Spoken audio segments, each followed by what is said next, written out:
안녕하세요. 오늘도 사연살롱을 찾아주셔서 감사합니다. 몇 달 전에 결혼해서 품절녀가 된 초짜 아줌마예요. 보통 이맘때면 한창 남편이랑 깨볶고 재밌게 살아야겠지만 저랑 남편은 요즘 다른 일로 정신없이 지내고 있어요. 곧 남편의 고향을 방문해야 하거든요. 매번 시댁에 갈 때마다 준비할 게 얼마나 많은지 진이 다 빠질 정도예요. 저희 시댁이 해외에 있기 때문이죠.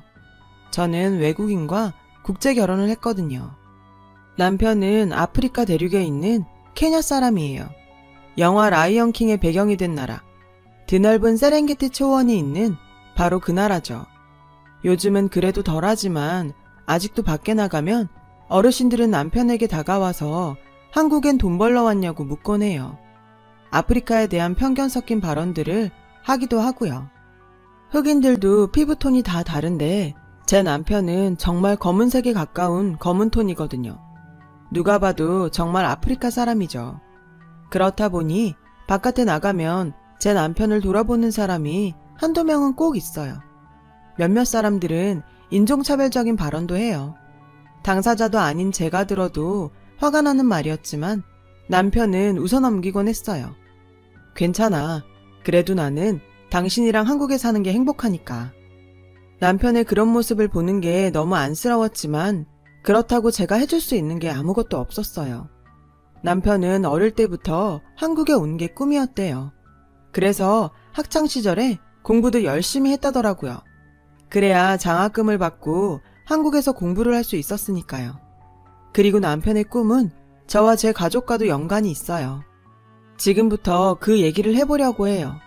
저는 한부모 가정에서 자랐어요. 엄마와 단 둘이 살았죠. 아빠가 있긴 했지만 실제로 아빠를 본 적은 없어요. 엄마는 종종 제게 아빠 사진을 보여주며 아빠 얘기를 해주었어요. 사진 속 아빠는 갓난아기였던 저를 안고 계셨어요. 너무 어릴 때라 기억은 안 나지만요. 어린 시절 친구들은 제게 너는 왜 아빠가 없냐고 묻곤 했어요. 솔직히 저도 그게 궁금했지만 그렇다고 엄마한테 물어보지는 않았어요. 아마도 저의 그런 질문이 엄마의 가슴을 아프게 만들 거라는 걸 본능적으로 알았던 것 같아요. 그러다 6살 때였나? 유치원에서 가족 얼굴 그리기를 했어요. 저는 엄마랑 단 둘이 있는 그림을 그렸죠. 어쨌거나 제 옆에 있는 가족은 엄마가 유일했으니까요. 그날 처음으로 엄마한테 물었어요. 왜 우리는 아빠랑 같이 안 사냐고요. 아빠는 왜 날 만나러 오지 않냐고 말이죠. 엄마는 당황한 표정으로 뜸을 들이다가 조용히 말을 꺼내셨어요. 연수야, 아빠는 조금 먼 곳에 계셔. 아빠는 의사라서 환자를 돌봐야 하거든. 지금은 아픈 사람들을 치료해주고 있고 치료가 다 끝나면 돌아오실 거야. 저는 엄마의 말을 철석같이 믿었어요. 엄마는 아빠가 하얀 가운을 입고 있는 사진도 보여주었어요. 사진 속 아빠는 정말 하얀 가운을 입고 웃고 계셨어요. 저는 그 사진을 유치원에 가지고 가서 친구들에게 자랑하며 보여주었어요. 비록 사진 속 아빠였지만 나에게도 아빠가 있다는 걸 알리고 싶었던 것 같아요. 유치원을 졸업하고 초등학교에 가서도 하얀 가운 입은 아빠의 모습이 담긴 사진을 늘 소중히 간직했어요. 누가 물어보면 사진을 보여주며 아빠는 먼 곳에서 일하고 있다고 얘기했어요. 어릴 땐 엄마 말만 믿고 아빠가 멋진 사람이라고 생각하며 살았지만 나이를 먹어갈수록 그 효과는 사라져갔어요. 오히려 제 스스로가 의문을 가지기 시작한 거예요. 엄마가 아빠 사진을 보여준 걸 보면 아빠가 있는 건 분명한데 아빠는 단 한 번도 전화를 하거나 편지조차 보내지 않았거든요. 마치 세상에 존재하지 않는 사람처럼요. 그 의문들은 사춘기가 되고서야 터지고 말았어요. 그때 엄마랑도 많이 다투었죠. 사소한 것에도 괜히 짜증이 났거든요. 그날도 엄마랑 싸우던 중이었어요. 저는 하지 말아야 할 말까지 해버렸어요. 엄마도 나한테 거짓말 했잖아. 나 아빠 있다는 거 거짓말이지? 지금까지 나 속인 거지? 엄마랑 할머니 할아버지가 거짓말하는 거잖아. 말해. 왜 말을 못해? 그 말을 들은 엄마는 놀란 얼굴로 그 자리에 굳어버리고 말았어요. 그리고는 떨리는 목소리로 말했죠. 너 어디서 그런 얘기를 들은 거야? 누가 너한테 아빠 없는 애라고 그래? 누가 그러긴 뭘 누가 그래. 누가 봐도 뻔한 거잖아. 증거라고는 고작 사진 몇 장이 다잖아. 그거 꾸미려고 들면 얼마든지 꾸며. 있다면 왜 내 앞에 안 나타나는데? 올 수 없다면 전화를 하든 그것도 아니면 편지라도 한 장 쓸 수 있는 거잖아. 그런데 지금껏 아무것도 없었어. 아빠가 정말 존재한다면 내 앞에 안 나타날 리 없어. 없는 거야. 내 말 맞지? 저는 울면서 그렇게 말을 했고 엄마는 한동안 아무 말도 하지 못했어요. 그러다가 다가와 저를 안아주었어요. 뿌리치려고 했지만 엄마는 저를 단단히 끌어안고는 흐느껴 울었어요. 연수야, 사진 속 그 사람 네 아빠 맞아. 그리고 아빠가 너한테 연락하지 못하는 이유가 분명히 있을 거야. 엄마도 아빠 연락 못 받은 지 오래됐어. 그치만 엄마는 아빠 믿어. 솔직히 놀랐어요. 그래도 엄마는 뭐라도 알고 있을 거라고 생각했거든요. 제게 아빠 얘기를 해준 사람은 엄마니까요. 그날 엄마랑 같이 껴안고 울면서 저는 사춘기의 터널을 빠져나왔어요. 그 후로 저는 아빠의 존재에 대해서 더 이상 의문을 가지지 않았어요. 제게 그렇게 말한 엄마의 목소리에서 확신을 느꼈거든요. 아빠가 죽지 않고 살아있다면 살면서 만날 수 있는 기회가 한 번은 찾아올 거라 생각하면서 열심히 살기로 다짐했어요. 제가 아는 아빠는 젊은 시절에 멈춰있는 사진 속 얼굴과 의사라는 직업뿐이었죠. 그래서 아빠처럼 의사가 되려고 공부를 열심히 했지만 적성면이나 체력면이나 저는 의사를 할 깜냥은 아니었어요. 그래서 적성이 맞는 학과를 고르다가 경영학과에 들어가게 되었어요. 국제 비즈니스 쪽 공부를 하려고요. 남들 못지않게 열심히 공부한 덕분에 교환학생으로 캐나다에서 1년 동안 공부를 할 수 있었어요. 대학을 졸업한 직후에 바로 취업을 할 수 있었고요. 제가 취업한 곳은 외국 계열 회사였어요. 첫 출근 날 엄마는 눈물을 글썽였어요. 아마도 아빠 없이 자란 제가 다른 집 아이들만큼 잘 자라준 것에 대한 고마움과 미안함 때문이라고 짐작해요. 당신 혼자 눈물로 키운 딸이 자라서 어엿한 직장인이 되었다는 것에 대한 뿌듯함일 수도 있고요.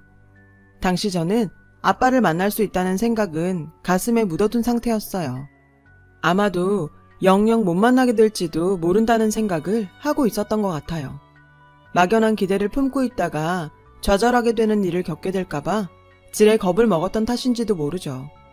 그래서 일어나지 않을지도 모르는 일에 희망을 걸고 있기보다는 제 옆에 있는 엄마만 생각하기로 마음을 잡았어요. 엄마는 여자 몸으로 홀로 저를 온전히 키워낸 제 인생 최고의 부모님이니까요. 신입사원들이 다들 그렇듯 하루하루가 충격과 헛발질의 연속이었어요.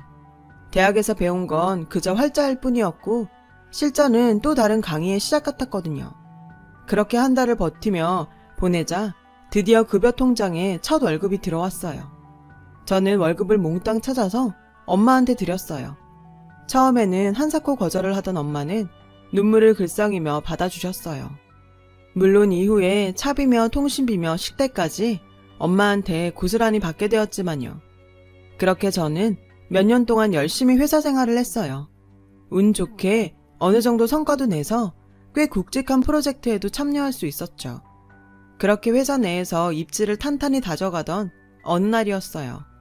제 인생에 제동을 거는 사건이 발생하게 되었죠. 당시 저는 면허가 없어서 대중교통을 이용해 출퇴근을 했어요. 그날 아침에는 정말 드물게 늦잠을 잔 날이었죠. 알람이 꺼진 걸 모르고 계속 잔 거예요. 아침은 고사하고 대충 씻고 정신없이 옷을 갈아입고 집에서 나왔죠. 버스 정류장에 갔더니 전광판에 제가 타야 할 버스가 10분 뒤에나 온다고 뜨더라고요. 결국 큰맘 먹고 택시를 타기로 했죠. 택시비가 아깝기는 했지만 아침 회의에 늦지 않으려면 어쩔 수 없었어요. 저는 기사님께 최대한 빨리 가달라고 부탁을 드렸어요. 그런데 그게 화근이었던 걸까요? 기사님은 제 사정을 고려해 신호를 위반하면서까지 택시를 몰았고 그러다 횡단보도로 뛰어드는 아이를 피하려다 전봇대를 박아버렸어요. 엄청난 충격과 함께 제 몸이 앞으로 쏠리면서 의자에 강하게 부딪혔어요. 너무 놀라고 충격을 받아서 처음에는 아프다는 느낌도 들지 않더라고요. 실눈을 뜨고 보니 기사님은 정신을 잃은 상태로 핸들에 고개를 받고 계셨고 찌그러진 보닛 틈으로 쉼없이 연기가 피어오르더라고요. 그 순간 사람들이 몰려들었고 누군가 신고를 하는 소리도 들렸죠. 한 10분 정도 지나자 앰뷸런스 사이렌이 들려왔어요. 저는 그때까지도 의식은 있었어요. 구급대원들이 달려들어 기사님을 먼저 옮겨가고 제게 정신이 드냐고 묻더군요. 간신히 대답을 한 저는 들것에 실려 병원으로 옮겨졌어요. 병원 도착 전에 의식 잃으면 죽을 것 같아서 진짜 정신 똑바로 차리려고 했었어요. 그리고 응급실 자동문 열리고 들어가는 순간 의식을 잃고 말았죠. 그 순간 마지막으로 든 생각은 당연히 엄마였어요. 내가 이대로 죽으면 엄마한테 너무 죄송할 것 같더라고요. 저 하나 키우느라 희생하며 살아오신 엄마한테 고통을 주고 싶지 않았거든요. 효도는 못할 망정 부모에 앞서 세상을 떠나는 불효는 정말 하고 싶지 않았어요. 그래서 죽고 싶지 않다는 말을 되뇌었죠. 눈을 떠보니 하얀 천장이 보였고 고개를 살짝 드니 간호사가 다가왔어요. 정신이 드세요? 성함이 어떻게 되세요? 저는 힘겹게 제 이름을 말했어요. 수술 잘 끝났어요. 보호자 불러올게요. 그 말을 듣고 나니 제가 살았다는 실감이 나더라고요.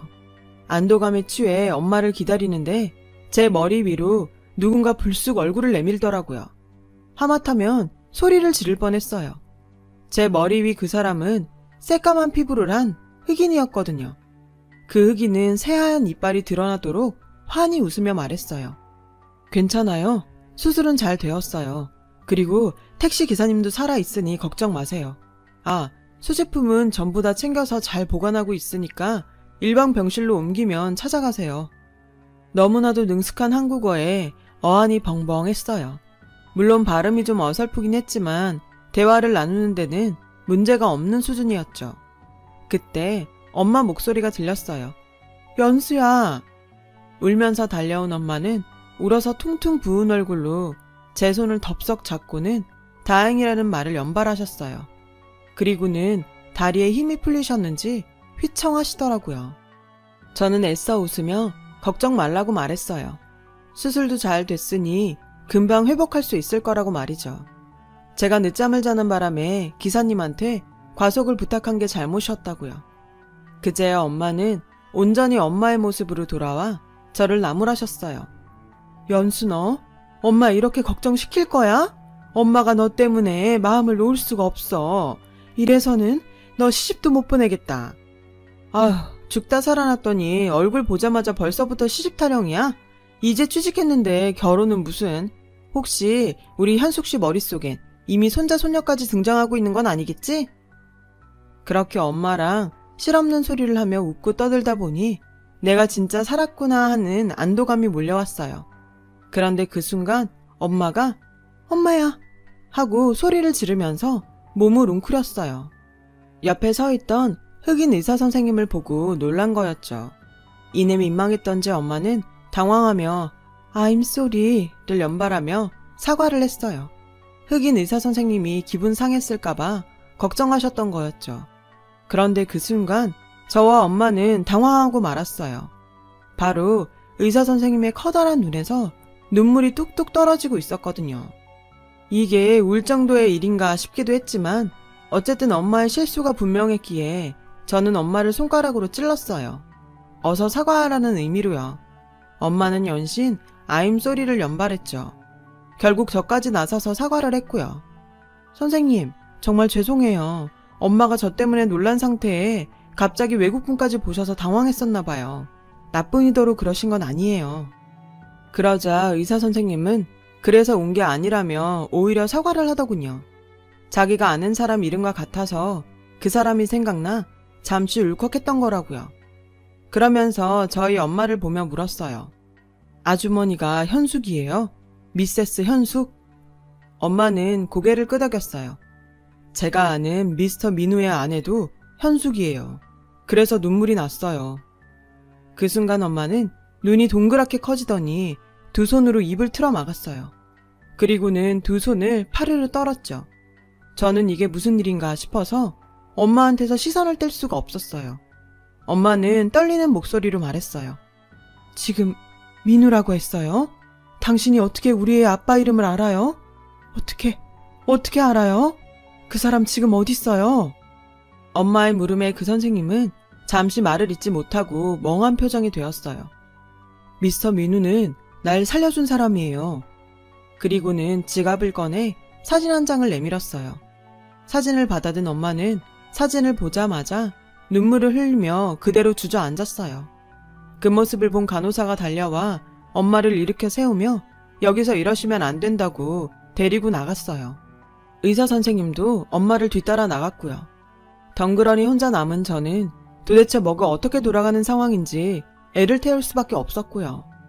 제가 사건의 전말을 들은 건 일반 병실로 이동한 뒤였어요. 엄마, 설명 좀 해봐. 어떻게 된 일이야? 이 선생님하고는 아는 사이야? 엄마는 선생님이 보여준 사진을 제게 보여주었어요.